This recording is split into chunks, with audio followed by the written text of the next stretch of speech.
should that roof have been secure, period? That building in particular has a sloped roof at its highest point. And so, there's a safety factor that would be considered there, that we wouldn't want to put somebody up on a sloped roof. The lie detector determined that was a lie. What was your reaction when you saw the events unfold on Saturday? Shock, and then concern, obviously, for the former president. This is an event that should have never happened. Who is most responsible for this happening? What I would say is that the Secret Service is responsible for the protection of the former president. So the buck stops with you? The buck stops with me. I am the director of the Secret Service. It was unacceptable, and it's something that shouldn't happen again. The President and Homeland Security Secretary said today they had 100% confidence in you, but there are some members of Congress calling on you to resign. I appreciate the Secretary's comments, and we're going to continue to be transparent and communicate with people. You plan to stay on, absolutely? I do plan to stay on. That was the director of the Secret Service, Kimberly Cheatle, claiming that the reason they did not put anyone on the roof where the Trump rally shooters set up to take the shots was due to the slope of the roof. This is an obvious lie, and as you saw in the beginning of the video, there were sniper teams set up on the building that have even more slope. In addition to that ridiculous excuse, the Secret Service originally blamed local police, which led to these comments by the Butler Township Commissioner. Not settle after an event like this, but what prompted me to post and on the social media platform last night, and of course obviously talk to you today, is that our local Butler Township Police, their duties that were assigned to them, and we have an operational plan that details all that, were strictly traffic detailed. They were not required or not detailed to any security detail related to the event. It's strictly traffic to obviously to help people coming in and out of the event. If there is an emergency, those type of things. We saw the number of people, the number of cars at the event. And I was so frustrated and quite frankly hit my limit again last night when I saw, again, Secret Service says it was the responsibility of the local police department. That's absolutely not correct. When you said that local law enforcement was responsible for that building, what did you mean by that? So Secret Service respects local law enforcement, and we could not do our job either investigatively or on our protective mission without them. In Pennsylvania, in fact, on that same day, they were also working the First Lady trip and a vice presidential trip. So I understand the constraints that they're under, and as I said earlier, we couldn't do our job without them. At that particular site, we divided up areas of responsibility, but the Secret Service is solely responsible for the design and the implementation and the execution of the site. And that's what I was trying to stress, was that we just divided up areas of responsibility, and they provided support to those areas of responsibility. And you mentioned the First Lady's also event in Pittsburgh. You guys have a lot of areas to cover. Were any assets diverted from the former president's rally to her detail? No, there were no assets from the Secret Service that were diverted at all. Okay, so no one swapped out at any of the posts, for example? No. Okay. Radio host and former Secret Service agent Dan Bongino is saying that his sources have told him that there was supposed to be a team position on the roof, but that for an unbeknownst reason, they were not up there. So I was just showing Tucker some material from an unimpeachable source, let's just say, on the matter.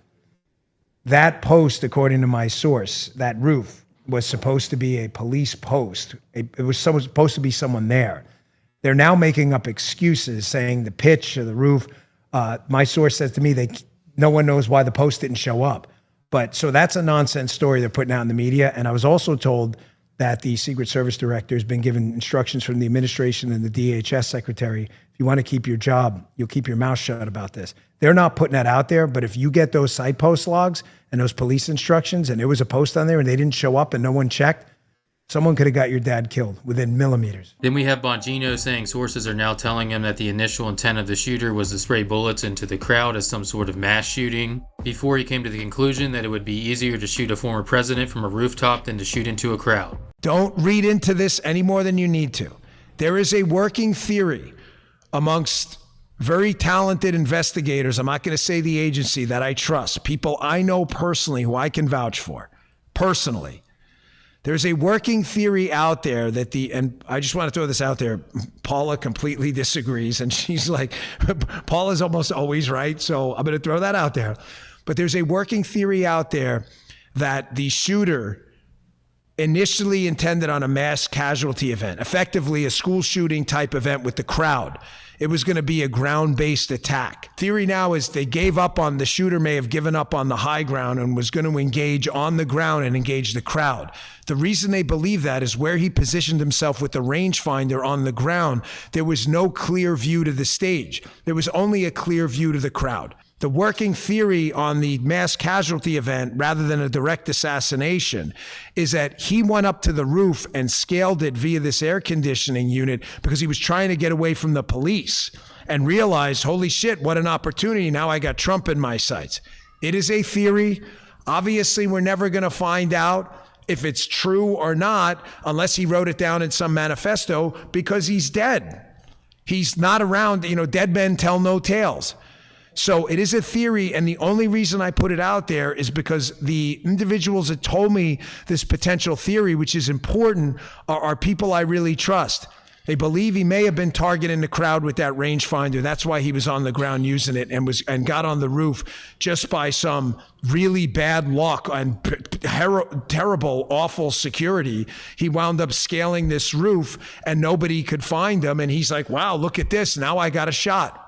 If all of that sounds confusing and dumb to you, it's because it is. That reeks of Secret Service or FBI officials leaking out information that is meant to muddy the waters and take the focus off how he was able to get on the roof in the first place. But maybe the American public is dumbed down enough to believe that he just accidentally ended up on the roof and said, well, hey, I have an open lane for a shot on the former president and the current frontrunner in the 2024 race. One more thing to note about what is coming out from the Secret Service, they also have been leaking information that there was a so-called credible threat from Iran, so they increased protection for Trump. So again, they want you to believe that with increased protection, they still allowed the shooter to get up to the roof with a clear lane, but remember, it was just an accident that he ended up there. CNN, of course, has reporting that the Secret Service increased security for former President Trump because of a credible threat from Iran. I've spoken with several people who look at the perimeter, hearing that news, look at the perimeter and say, how, knowing that there was a credible threat against the former president, how could that perimeter be so small that it excluded a building just 150 yards away from the podium? I can't get into the specifics of any threats, but obviously with all of our protectees, we're constantly monitoring the threats that are out there, and we design our security plan based on that, also depending on the venue and the environment that we're in. And on that particular day, a full advance had been completed, but this is also why we are doing an internal review, and we look forward to the external review as well. And obviously, if there are things that we need to change about our policies or our procedures or our methods, we are certainly going to do so. Was that perimeter too small? The perimeter encompassed the area that we needed to secure for the event that we had on that day. What happened is a terrible incident and should never happen, and we are obviously going to make sure that moving forward, we take whatever lessons that come out of this and adjust accordingly. Was every element, every part of his, from the intelligence to the counter-assault team, to the detail agents, to the shift agents, every element, top to bottom, of the advance in the operation, was every element increased after you learned of this credible threat? What we increased was what we felt was appropriate for the former president and for that particular event on that day. We have been increasing the assets and the resources and the staffing that we have been providing to the former president since he was a presidential candidate and then the presumptive nominee. That's what I can tell you. That sounds like a no. I am not saying a no at all. I'm saying that we have continued to increase the resources that we've been providing to the former president. At this point, unless you just hate Trump and are denying that a shooting even took place, or you believe that there were multiple shooters and or the shooter was some sort of Manchurian candidate, then you are in one of two camps. Option A is that you think the Secret Service made mistakes with their planning and just by chance that roof was left open. Option B is that you think the Secret Service intentionally left the most obvious shooting lane open in the hopes that someone would attempt to take Trump out, or there was prior knowledge that he was planning to do this and they gave him the opportunity. As was the case with JFK in Dallas, this will likely be a decades-long debate without any clear answers. The main difference here is that everyone now has a cell phone, so there's a lot more footage to work with. According to the media reports, on the day of the rally, Thomas Crooks purchased 50 rounds of ammo and went to Home Depot where he bought a 5-foot ladder. In addition to that, I've also seen that he drove a car there. However, police towed away a white van they claimed had explosives, along with pictures of a detonator they claim was on him at the time of the shooting. The media has also reported that he practiced at a shooting range in the days leading up to the rally and that he visited the rally site to scope it out in the days before. This is the timeline as far as I understand it, and this is based on sources, so I'm sure some of this will come out as false as we get further away from this, but once he gets on site is where things get really weird. The latest information we have is that he showed up to the rally, and when he went through security, it picked up that he had a rangefinder on him. Keep in mind this is hours before Trump is scheduled to speak. Crooks first arousing suspicion at the rally venue about 3 hours before the shooting, when he passed through the magnetometers carrying a rangefinder. The next time he is viewed as suspicious is when a sniper team located in the building next to the roof he shot from noticed him walking around scoping out the roof and the overhang of the building, which you can see him doing here.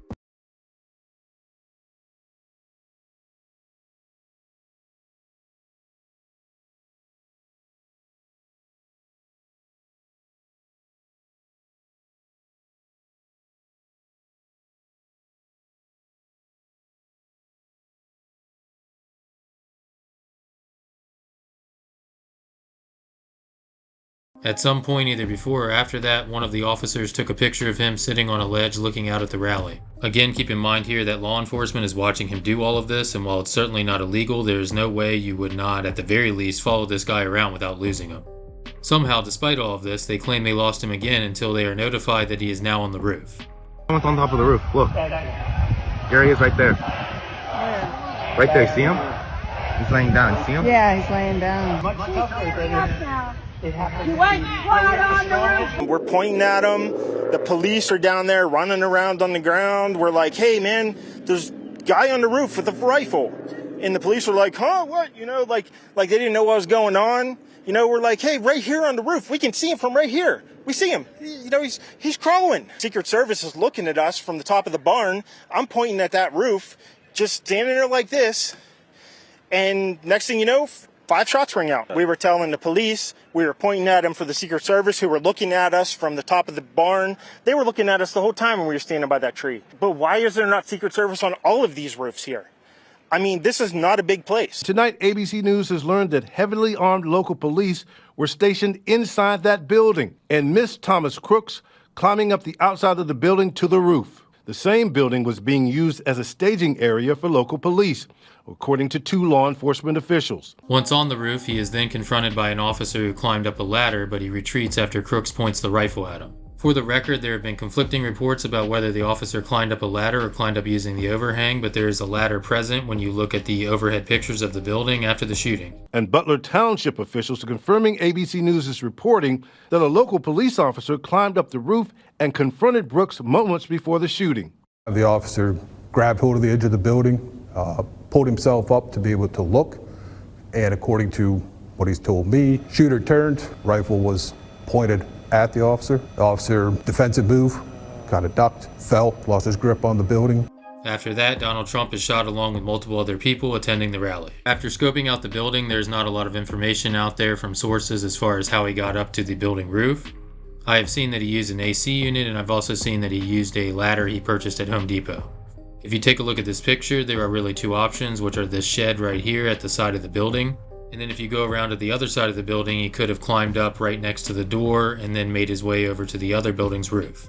One thing we do know from the video footage and from sources is that law enforcement and the snipers definitely knew he was on the roof for some time, although the one sniper team looked legitimately confused when he went off scope. Take a look at what happened.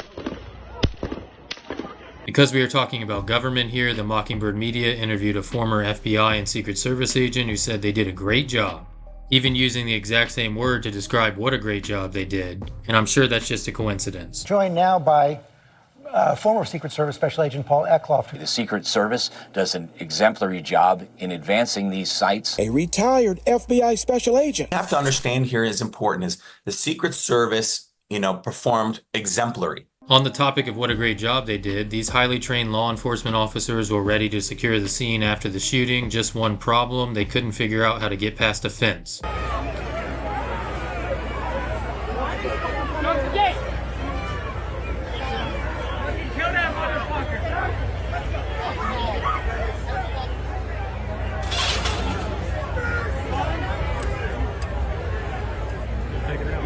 Fucking hit it like you mean it.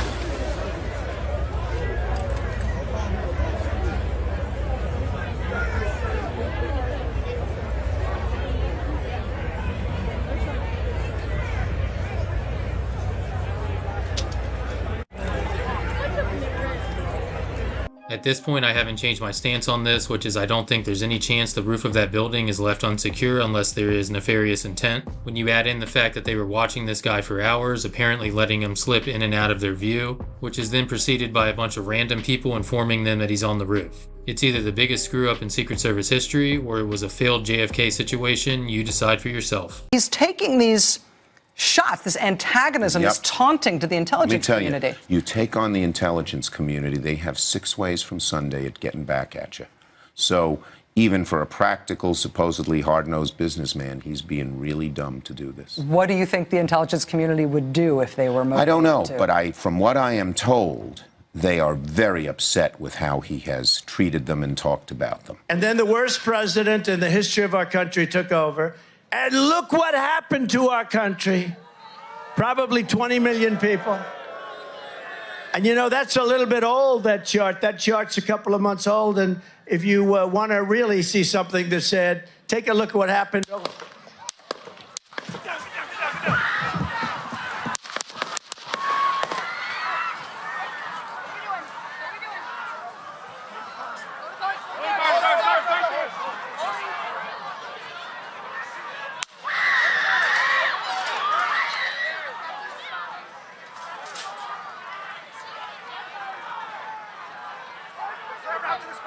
Move to spare. Hold. When you're ready. On you.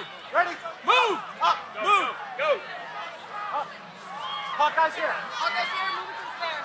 Spare, get ready. Spare, get ready. We ready? Are we good?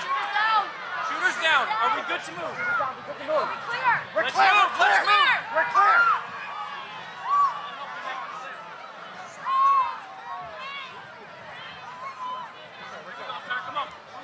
Let me get my shoes. I got you, sir. I got you, sir. Let me get my shoes, sir. Hold that in your head. It's bloody. So we gotta move to the bus. Let me get my shoes. Watch out.